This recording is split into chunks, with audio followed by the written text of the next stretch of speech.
dapat menghilangkan dahaga. Walaupun hari ini tak ada es jeruk di sini. Ada bibit-bibit buah-buahan yang tak begitu rajin bersolawat, tak begitu istiqomah bersolawat, tapi kemudian biji-bijian ini menjadi biji yang tak kalah istimewa, walaupun rasanya pahit. Apa itu? Mahoni namanya. Tahu? Rasanya pahit karena dia masuk ke dalam tak pernah bersolawat, tapi ingin menunggu Nabi Muhammad. Maka biji-biji yang masuk ke tanah dan bersolawat saja dapat membuahkan buah yang istimewa. Bagaimana dengan hati kita? Hati kita apabila digemakan dengan solawat, saya yakin, coba panjenengan lihat orang yang rajin sholawat, senyumnya mereka.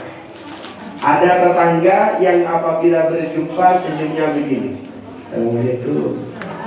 Masya Allah, luar biasa. Melihatnya menjadi sejuk. Tapi ada tetangga yang begini. Kenapa? Semuanya berangkat dari hati yang gemar sholawat atau tak gemar bersolawat. Ada yang pengajian cara duduknya begini. Saya lihat dari sisi pinggir. Ada yang cara duduknya begini. Namanya basam. Wajahnya tidak tersenyum, tapi terlihat memang senantiasa tersenyum. Bagaimana begini? Ada yang begini. Kenapa? Karena yang hadir ke sini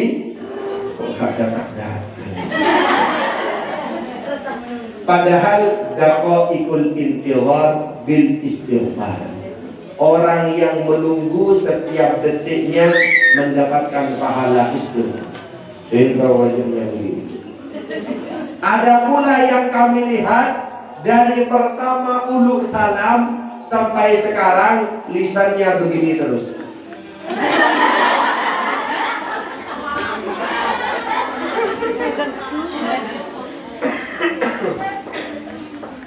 Maka apabila buah-buahan bersolawat lalu keluar, hewan-hewan juga demikian.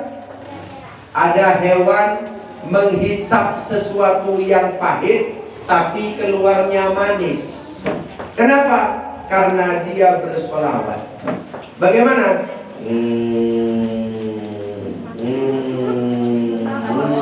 Apa itu? Menghisap sari-sari bunga yang pahit, tapi keluar menjadi madu. Kenapa? Karena bunyinya adalah sholawat. Tapi ada yang kecil seperti daripada tawon, tapi tak keluar sama sekali suaranya. Kesukaannya adalah di tempat sampah. Apa itu? Walaupun dia lalat, di dalam sayapnya mengandung dua manfaat. Yang kanan adalah obat, yang kiri adalah penyakit. Tapi karena dia tak bersolawat, yang hinggap di sana jijik orang-orang. Padahal di kanan ada obat. Maka dalam riwayat disampaikan apabila ada minuman kemudian dihinggapi oleh lalat, maka bagaimana? Celupkan. Jangan dibuang. Kalau dibuang, lalat itu landingnya yang kiri dulu. Ibarat pesawat, landing pesawat, sayap yang kiri dulu. Sehingga yang dilemparkan adalah penyakit dahulu. Tapi ketika dimasukkan dengan berkah Nabi Muhammad Sallallahu Alaihi Wasallam, maka sayap yang kanan menuangkan daripada obat penawar. Kok bisa? Karena dahulu lalat pernah hinggap di tubuh Nabi Muhammad, sehingga sayapnya menjadi obat. Kita semua alhamdulillah tak dihinggapi lalat, tapi banyak tai lalat. Sallallahu ala Sayyidina Muhammad. Ada hewan yang bernafas lewat insan, bernafas lewat insan, tapi lisannya tetap mangap. Apa itu? Ikan bernafas bukan lewat mulut seperti kita, tapi menurut pelajaran biologi bernafas melalui insan. Kenapa mulutnya kok angop? Karena dia bersolawat. Sallallahu ala Sayyidina Muhammad. Ya Allah, Ya Hayyu Ya Qayyum, Ya Azim, Ya Rabbal Alamin. Sallallahu ala Sayyidina Muhammad. Ya Allah, Ya Hayyu Ya Qayyum, Ya Azim, Ya Rabbal Alamin. Sehingga kalau panjenengan punya akuarium, ikannya tak usah diberikan makan, tetap hidup apa mati? Siapa yang ngomong mati? Yang ngomong mati berarti akuariumnya tak ada oksigen. Ikan itu walaupun tak diberi makan tidak akan mati. Kenapa? Karena lisannya senantiasa bersolawat. Maka panjenengan tak usah makan, bersolawat besok. Kira-kira hidup apa mati? Hidup. Saya contohkan. Imam Az-Zahidi. Siapa namanya?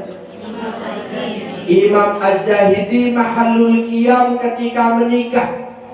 Wabiltu nikahaha wa tazwijaha bil mahli mazkuri halan. Langsung mahallul qiyam bersama istrinya salaman.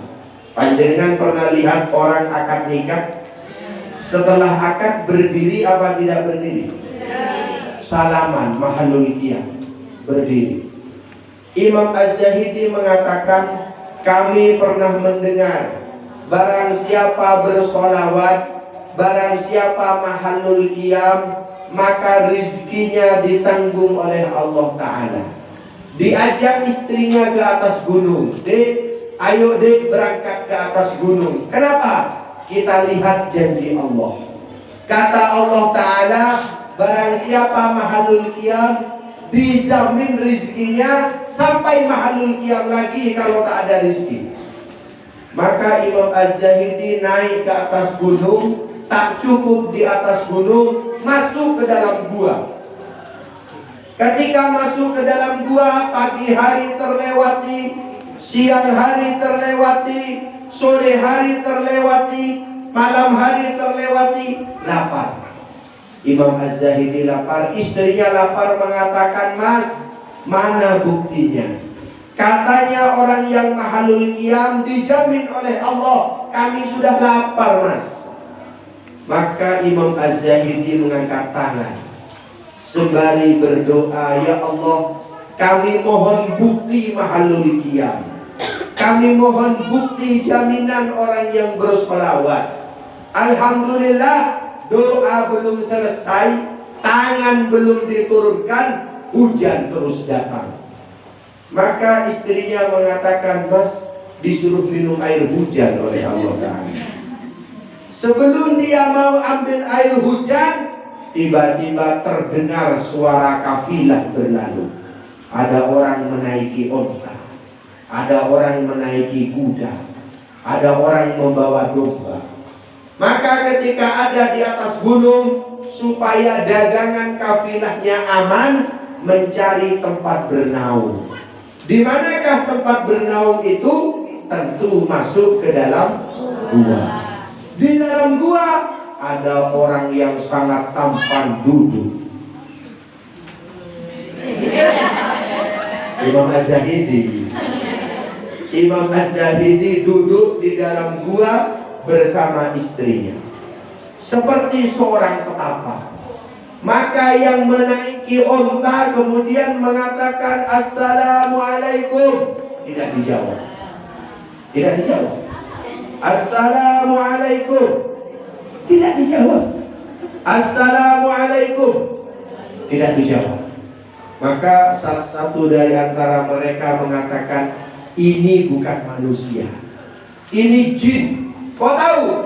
Karena dijawabkan salam, diucapkan salam, dia tidak menjawab. Satunya mengatakan bukan, ini bukan jin. Siapa? Ini adalah petapa yang mungkin kelaparan sehingga dia tidak bisa mengeluarkan suara. Kalau demikian, ambilkan makanan di atas unta. Ambil makanan satu piring. Ketika diambil makanan satu piring, disuapkan ke lisan Imam Az-Zahidi. Imam Az-Zahidi. Istrinya disuapi, masuk juga makan. Maka temannya mengatakan, ini salam tak mau, nasi satu piring habis. Bagaimana? Dijawab lagi, Assalamualaikum. Tetap tidak menjawab. Sahabatnya mengatakan, mungkin lehernya terlalu banyak makanan, kita tambahi air minum. Maka Imam Az-Zahidi diberi air minum. Bagaimana? Diberi minum. Setelah selesai diberi minum, diucapkan salam, Assalamualaikum. Tetap tak menjawab salam. Sampai minumannya habis, mereka mengatakan, salam tak menjawab, nasi habis, air pun satu botol habis. Berarti ini positif, bukan manusia, tapi ini adalah bangsa jin. Kita ambilkan batu. Diambil batu, mau dilempar Imam Az-Zahidi. Ketika mau dilempar Imam Az-Zahidi, tiba-tiba beliau berdiri. Maaf, saya bukan jin, tapi saya manusia. Kenapa tidak menjawab salam? Maka beliau menjawab, karena kami ingin tahu jaminan bukti dari Allah Ta'ala bahwa orang yang mahalul qiyam setelah kami menikah akad nikah tadi, maka dijamin oleh Allah Subhanahu wa Ta'ala. Kami pun tak bekerja, kami pun tak berusaha apa-apa, tiba-tiba hanya dengan berdoa hujan turun, kalian datang. Tak usah bekerja, bahkan masuk sendiri makanan ke mulut kami. Itulah berkah daripada sholawat kepada Nabi Muhammad sallallahu alaihi wasallam. Allahumma salli ala sayyidina Muhammad. Maka dengan demikian para ulama mengatakan, istanzilu, turunkanlah, pancinglah rizkimu bisholawah ala Nabi, dengan bersolawat kepada Nabi Muhammad. Kalau orang mancing menggunakan cacing, yang didapat adalah mujair. Kalau orang mancing menggunakan anak katak, yang didapat adalah ikan lele. Tapi orang yang bersolawat kepada Nabi Muhammad, mancing rizki dengan maulid, maka akan turun kenikmatan di dalam hidupnya selama 1 tahun penuh. Amin Allahumma amin. Amin Allahumma amin. Amin Allahumma amin. Ada yang kaget banget. Ada yang kaget karena ada yang meletus, balonku ada 5. Para fatayat, sahabat-sahabati yang dimuliakan oleh Allah Subhanahu wa Ta'ala, saya bertanya, kebetulan hari ini baru saja selesai ASN, Hari Santri Nasional. Panjenengan semua santri? Santrinya siapa? Santrinya Hadratus Syekh Kiai Haji Hasyim Asy'ari. Santri siapa?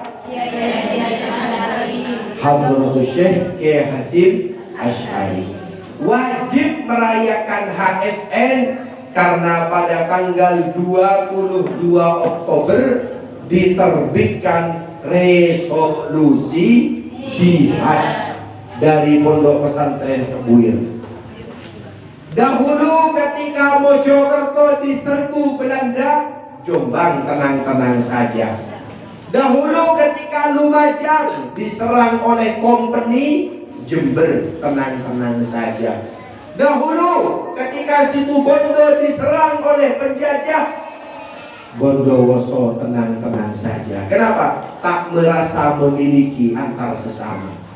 Baru ketika diikat menjadi satu kesatuan, siapa? Santri oleh Hadratus Syekh Ki Hasyim Asy'ari, maka mereka mengatakan, santri di Probolinggo disakiti, ayo sepasuruan membela semua. Kapan itu? 22 Oktober.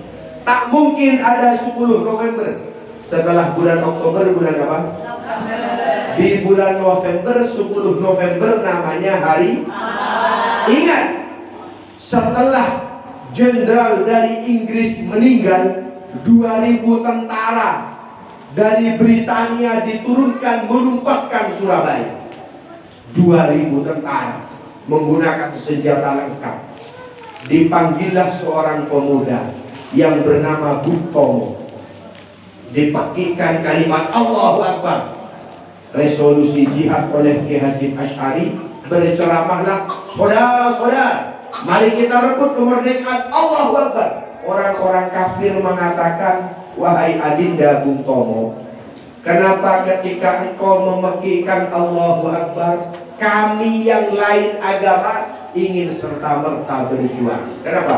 Ini adalah arwah junudul mujannadah, mantra daripada Hadratus Syekh Ki Hasyim Asy'ari. Tidak mungkin ada 10 November kecuali sebelumnya ada 22 Oktober, hari santri. Tapi sekarang saya tanya, panjenengan santri? Santrinya siapa? Ki Hasyim Asy'ari. Seragamnya warna apa? Seniornya siapa? Ini kan junior ini Pak Daya.